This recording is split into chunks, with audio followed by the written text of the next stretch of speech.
मेरे प्यारे साथियों, वाहिगुरु जी का खालसा, वाहिगुरु जी की फतेह। परसों हमने साहिब श्री गुरु गोविंद सिंह जी महाराज की पावन रचना शब्द हजारे पातशाही 10वीं, इसमें के शब्दों की निरंतर विचार कर रहे हैं। परसों भी हमने विचार की, राग बिलावल के अंदर शब्द चल रहा है। इस शब्द में गुरु महाराज हमें यह समझा रहे हैं कि वह अकाल पुरख परमात्मा अजोनी है और वह किसी रूप में नहीं आता। मनुष्य बन करके या देवता बन करके वह अवतार नहीं लेता। सो किम मानस रूप कहाए, वह मनुष्य किस प्रकार कहा जा सकता है, जिसके ध्यान को नारद जैसे लोग, व्यास जैसे महापुरुष, पाराशर जैसे ऋषि, ध्रुव जैसे भगत, ये सब ध्यान लगा लगा कर थक गए हैं, लेकिन इनके ध्यान में परमात्मा संपूर्ण तौर पर नहीं आया। और वेद पुराण हार हट छाड़ियो, वेदों ने, पुराणों ने या इनको पढ़ने वालों ने पढ़ पढ़ करके अपना हट त्याग दिया, और उसके बावजूद भी वह परमात्मा इनके ध्यान में नहीं आया। वही विचार आगे लड़ीवार गुरु महाराज कथन कर रहे हैं, जिसकी हम आज विचार करेंगे और सीधे हम वाणी से जुड़ें। आगे गुरुदेव जी कथन करते हैं, दानव देव पिशाच प्रेतते नेत है नेत कहाए। जो दानव है, दानव का अर्थ राक्षस, दैत्य, वह दैत्य और देव। पिशाच एक जोनी है, प्रेतते जिसको हम भूत प्रेत कहते हैं। जैसे भूत और प्रेत की जोनी है, वैसे पिशाच की भी एक जोनी है।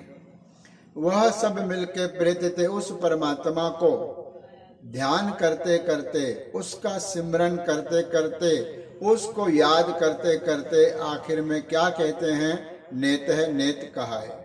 नेत है का अर्थ है नाइति नाइति, यह भी नहीं है परमात्मा, वह भी नहीं है परमात्मा।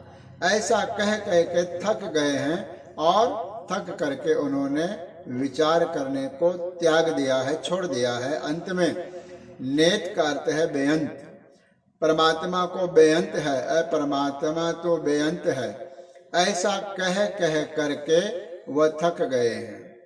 फिर आगे कहते हैं, वास्तव में उस प्रभु परमात्मा का स्वरूप कैसा है।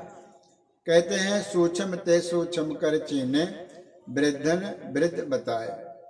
वह सूक्ष्म से भी सूक्ष्म है और वह वृद्ध यानी बड़ा, विशाल से भी विशाल है।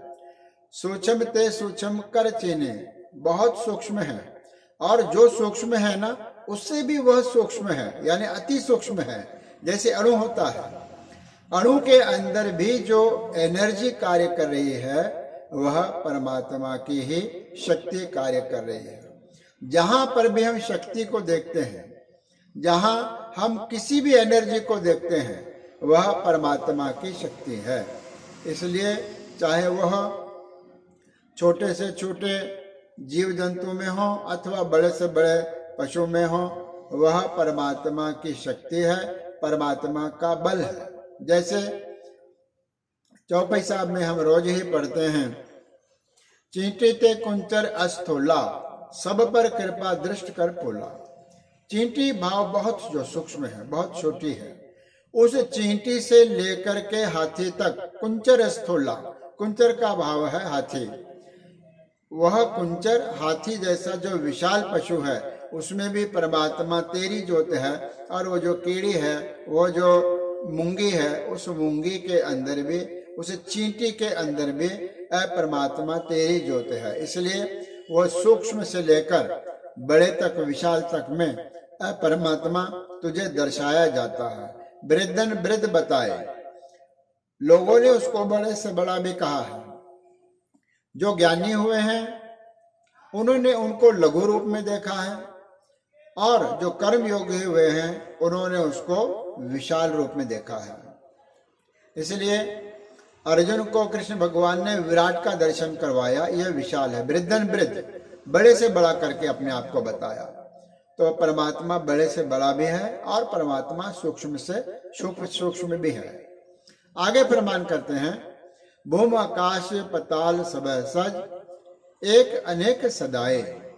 भूम का अर्थ है भूमि, इस भूमि को, और आकाश और पाताल, पाताल का अर्थ है जो नीचे, धरती के नीचे का जो लोक है, वह पाताल सब सज, सबकी साजना की, लेकिन एक अनेक सदाए। वास्तव में वह परमात्मा एक ही है, लेकिन एक से अनेक रूप हो करके हमें दृष्टिगोचर होता है, और एक है लेकिन अनेक अनेक प्रकार के कायनातों का, ब्रह्मांडों का और संसार के अस्तित्व का निर्माण उस परमात्मा ने किया है, वह जो वास्तव में एक है, लेकिन अनेक सदाए, अपने आप को अनेक करके वह परमात्मा संसार में प्रकट हो रहा है, लेकिन परमात्मा का जो मूल है वह एक ही है।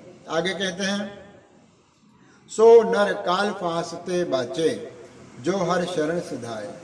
वही व्यक्ति, वही जीव, वही जिज्ञासु काल फांस का अर्थ है काल रूपी फांसी से बच सकता है, अर्थात मृत्यु से बच सकता है, 84 लाख योनियों से बच सकता है। बाचे, वह बच जाएगा। कौन? जो हर शरण सिधाए, जो भी उस हरि परमात्मा के, उस प्रभु परमात्मा के शरण में आ जाएगा। सिधाए का अर्थ है उसके शरण में जाना। जो भी उसके शरण में चला जाता है परमात्मा के, वह बच जाता है और उसको परिपूर्ण प्रकार का ज्ञान प्राप्त हो जाता है। जो बड़े बड़े ऋषियों को, मुनियों को जो प्राप्ति नहीं हुई है परमात्मा की, उस परमात्मा की प्राप्ति केवल परमात्मा के शरणागत होने से हमें प्राप्त हो जाती है। यहाँ पर शब्द हजारे के 8वें शब्द के विचार समाप्त हुई है। आगे अगले शब्द में गुरु महाराज हमें क्या उपदेश करते हैं, इसके विचार हम परसों करेंगे। आज इतना ही। धन्यवाद। गुरु रख।